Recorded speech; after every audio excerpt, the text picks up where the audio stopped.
गीता के चौथे अध्याय के एक श्लोक में भगवान श्री कृष्ण कहते हैं, यदा यदा ही धर्मस्य ग्लानिर्भवति भारत अभ्युत्थानमधर्मस्य तदात्मानं सृजाम्यहम्। इस श्लोक में श्री कृष्ण कहते हैं, जब जब इस पृथ्वी पर धर्म की हानि होती है, विनाश का कार्य होता है और अधर्म आगे बढ़ता है, तब तब मैं इस पृथ्वी पर आता हूँ और इस पृथ्वी पर अवतार लेता हूँ।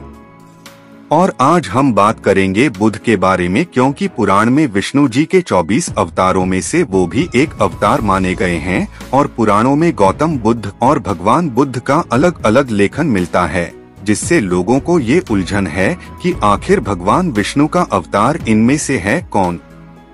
कुछ प्रसंग के अनुसार गौतम बुद्ध और भगवान बुद्ध दोनों अलग है। भगवान बुद्ध को विष्णु का 9वां अवतार माना गया है। हम विभिन्न प्रसंगों और पुराणों का विचार विमर्श करके ही इस निर्णय पर पहुंचेंगे और इसका उत्तर हमें इस वीडियो को अंत तक अवश्य मिलेगा। परंतु आगे बढ़ने से पहले यदि आप चैनल पर नए हैं तो इसको सब्सक्राइब कर ले और बेल आइकन अवश्य करें और हमारे साथ बोले नारायण। गौतम बुद्ध शुद्धोदन व माया के पुत्र थे, जबकि शाक्य सिंह यानी भगवान गौतम बुद्ध बहुत ही ज्ञानी व्यक्ति थे। कठिन तपस्या के पश्चात जब उन्हें तत्व अनुभूति हुई तो वे बुद्ध कहलाए। यही भगवान बुद्ध विष्णु के अवतार हैं। इस बात की प्रामाणिकता ऐतिहासिक ग्रंथों में मिलती है। सन 1807 में रामपुर से प्रकाशित अमरकोश में एसटी कॉल रुकने से प्रमाणित किया है। ललित विस्तार ग्रंथ के 21वें अध्याय के 178 पर बताया गया है कि यह मात्र संयोग है कि गौतम बुद्ध ने उसी स्थान पर तपस्या की थी जिसे स्थान पर भगवान बुद्ध ने तपस्या करी। यही कारण है कि लोगों ने दोनों को एक ही मान लिया। जर्मन के वरिष्ठ स्कॉलर मैक्स मुलर जी के अनुसार शाक्य सिंह बुद्ध यानी गौतम बुद्ध कपिलवस्तु के लुम्बिनी के वनों में 477 ईसा पूर्व में जन्मे थे। गौतम बुद्ध के पिता का नाम सुधोधन तथा माता का नाम माया देवी है, जबकि भगवान बुद्ध अर्थ शाक्य सिंह के माता का नाम अंजना था और पिता का नाम हिमसदन और उनका जन्म बिहार के गया में हुआ था। श्रीमद् भागवत महापुराण तथा श्री नरसिंहा पुराण के अनुसार भगवान बुद्ध लगभग 5000 साल पहले इस धरती पर अवतरित हुए थे, जबकि मैक्स मूलर के अनुसार गौतम बुद्ध लगभग 2500 साल पहले धरती पर अवतरित हुए, तो इसीलिए गौतम बुद्ध और भगवान बुद्ध में अंतर है। एक अन्य प्रसंग का वर्णन बौद्धावतार से जुड़े पुराण और अन्य पुराणों में भगवान बुद्ध के बारे में कुछ ऐसा मिलता है, जो विष्णु पुराण के अनुसार विष्णु के 9 अवतार में से एक थे। तो कथा कुछ इस प्रकार है, एक समय दैत्यों की शक्ति बहुत बढ़ गई। देवता भी उनके भय से भागने लगे। राज्य की कामना से दैत्यों ने देवराज इंद्र से पूछा कि हमारा साम्राज्य स्थिर रहे, इसका उपाय क्या है। तब इंद्रदेव ने शुद्ध भाव से बताया कि सुस्थिर शासन के लिए यज्ञ एवं वेद विरुद्ध आचरण आवश्यक है। तब वैदिक आचरण एवं महायज्ञ करने लगे, जिससे उनकी शक्ति और बढ़ने लगी। तब सभी देवता भगवान विष्णु के पास गए और इसके समाधान हेतु भगवान विष्णु ने देवताओं के हित के लिए बुद्ध का रूप धारण किया। उनके हाथ में मार्जनी थी और वह मार्ग को बहारते हुए चलते थे। इस प्रकार भगवान के पास पहुँचे और उन्हें उपदेश दिया कि यज्ञ करना पाप है। यज्ञ से जीव हिंसा होती है। यज्ञ की अग्नि से कितने ही प्राणी भस्म हो जाते हैं। भगवान बुद्ध के उपदेश से दैत्य प्रभावित हो गए और उन्होंने यज्ञ व वैदिक आचरण करना छोड़ दिया। इसके कारण उनकी शक्ति कम होती गई और देवताओं ने उन पर हमला कर अपना राज्य पुनः प्राप्त कर लिया। परंतु अब सवाल ये उठता है कि फिर लोगों ने गौतम बुद्ध को ही भगवान विष्णु का अवतार क्यों मान लिया। इसका उत्तर सनातन धर्म में मिलता है। एक भ्रम लोगों में बहुतायत में व्याप्त है कि गौतम ही बुद्ध थे। एक दूसरा भ्रम यह भी व्याप्त है कि गौतम बुद्ध नहीं थे, बल्कि बुद्ध कोई और थे। जबकि सत्य यह है कि गौतम ही नहीं, गौतम भी बुद्धा थे। वस्तुतः बुद्ध एक नहीं अनेक है। जैसे कि पूर्व में बताया गया है कि बुद्ध मात्र एक स्थिति विशेष का नाम है, तो स्थिति में पहुंचने वाला प्रत्येक प्राणी बुद्ध कहलाता है। युग आधारित अवतारों में भगवान व्यास का कार्य है। वेदों का विभाजन, पुराणों का संकलन तथा ग्रंथों का संरक्षण बुद्ध का कार्य है।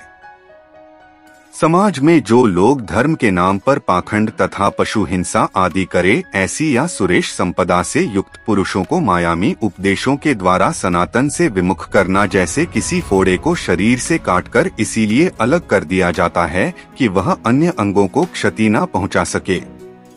भगवान कल्कि का उद्देश्य है बौद्ध, जैन तथा मवेशियों का विनाश करके पुनः विशुद्ध सनातन को स्थापित करना तथा व्यवस्था परिवर्तन करना।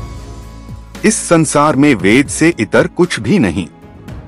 इस संसार में स्वतः प्रमाण वेद भगवान का समर्थन और प्रतिपादन न करने वाला वाक्य मान्य और प्रमाणिक नहीं है। एक सच्चा वैदिक वही है जो पुराण का उपदेश न करे, क्योंकि वेदों के पोषक पुरानी है। एक सच्चा पौराणिक वही है जो कि वेद की निंदा न करें, क्योंकि वेद सभी तत्वों के मूल है। बुद्ध एक नहीं हुए, अनेकों बुद्धों का आगमन हो चुका है तथा अनेकों बुद्ध आएंगे। प्रवीण ने पूर्ण अभिज्ञ, कौशल मैत्रेय, गौतम कश्यप चक्र, अर्यमा, शाक्य सिंह, कुतुबु, कृति, सुखी, शशांक, निष्ठा, सत्व शिक्षित, सर्वज्ञ, मार्जिन बुद्ध प्रभु आदि कई बुद्धों एवं बोधिसत्वों का वर्णन आता है। अब आपको बौद्ध अवतार का कारण बताते हैं, क्योंकि उसी से इस प्रश्न का उत्तर सही से आपको मिल सकता है कि क्या गौतम बुद्ध भगवान विष्णु के अवतार थे या फिर नहीं। कलयुग के आने पर मिस्र देश में उत्पन्न कश्यप गोत्रीय ने शिकार रखकर तथा जनेऊ धारण करके स्वयं को ब्राह्मण घोषित कर दिया तथा स्वयं भी वेद पाठ करते हुए देवताओं का पूजन करने तथा कराने लगे। इससे त्रस्त होकर देवताओं ने देवराज इंद्र के समक्ष जाकर समाधान हेतु निवेदन किया। तब देवराज इंद्र ने उनकी प्रार्थना पर उन असुर मवेशियों को मोहित करने के लिए बौद्ध मार्ग का विस्तार करके वेदों के निंदा पर ग्रंथों को लिखने के लिए 12 आदित्यों के साथ केक कट में अवतार लिया। वेद निंदा करने के कारण उन्हें कुष्ठ हो गया था। वे समस्त देवगण बुद्ध रूप भारी विष्णु जी के पास गए, जिन्होंने अपने योग बल से उनका रोग नाश किया। गौतम बुद्ध पर अनेक लोगों के अनेक विचार हैं। कोई कहता है वो विचारक हैं, कोई कहता है वो ढोंगी हैं, कोई कहता है वो देवता हैं, कोई कहता है वो शैतान हैं। परंतु वो जो भी हैं, इतना तो अवश्य है कि एक विशाल पंथ के संस्थापक हैं, जिसका आज भी विश्व के अनेक लोग अनुसरण करते हैं। परंतु प्रश्न तो अब भी उठता है, गौतम बुद्ध भगवान विष्णु के अवतार कैसे बने? इसका कोई प्रामाणिक स्रोत नहीं है, न ही वेद पुराणों में कोई स्पष्ट उल्लेख है। अब बुद्ध का शाब्दिक अर्थ है जागृत होना, सतर्क होना तथा जितेंद्रिय होना। वस्तुतः बुद्ध शब्द एक व्यक्ति विशेष का परिचायक न होकर स्थिति विशेष का परिचायक है। वर्तमान समय में बुद्ध शब्द का व्यापक प्रयोग राजकुमार सिद्धार्थ के परिव्राजक रूप के लिए किया जाता है। अब इस मानक पर सिद्धार्थ गौतम कैसे ठहरते हैं, इसका विश्लेषण करते हैं। शाक्य गणराज्य की तत्कालीन राजधानी कपिलवस्तु के निकट लुम्बिनी में जन्मे सिद्धार्थ का शाब्दिक अर्थ था वह जो सिद्धि प्राप्ति के लिए जन्मा हो। जन्म समारोह के दौरान साधु दृष्टा आसित ने अपने पहाड़ के निवास से घोषणा की, बच्चा या तो एक महान राजा या एक महान पवित्र पथ प्रदर्शक बनेगा। अब राजा शुद्धोधन सिद्धार्थ के पिताजी ने 5वें दिन एक नामकरण समारोह आयोजित किया और 8 ब्राह्मण विद्वानों को भविष्य पढ़ने के लिए आमंत्रित किया। सभी ने एक सी दोहरी भविष्यवाणी करते हुए कहा कि बच्चा या तो एक महान राजा या एक महान पवित्र आदमी बनेगा। सिद्धार्थ का मन बचपन से ही करुणा और दया से भरा हुआ था।